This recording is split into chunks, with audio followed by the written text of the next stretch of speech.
ទីបំផុតខ្លោចភេញឥឡូវចូលស្តុកវិញហើយអ្នកនរគ្នាតាំងពីខ្ញុំចូលមកគឺអានេះដាច់ស្តុកជាប់តែម្ដងចុះមិនដឹងថាខ្លោចភេញវាខុសពីខ្លោចធម្មតានេះមិន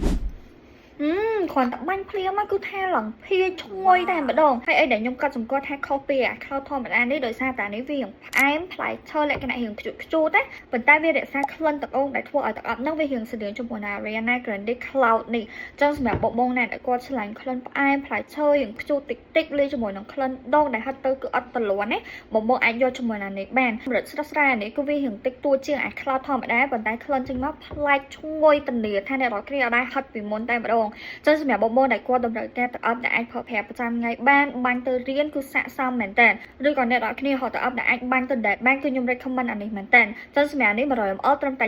$79ឯតលាសុទ្ធ 100% ហ្មងប្រភេទប្រេងរបស់វាគឺ order parfum ជាប់បានពី4ទៅ5ម៉ោងឬក៏លើសហ្នឹងប៉ុន្តែខ្ញុំគិតថាអាកម្រិតជាប់របស់វាគឺអាចស្តៀងទៅនឹង cloud ធម្មតានេះគឺវាជាប់បានយូរមែនតើហ្មងចឹងសម្រាប់បងបងដែលគាត់ចង់បានទឹកអប់នេះអាចតាក់ទង page Alpha Man បានណាបាយបាយ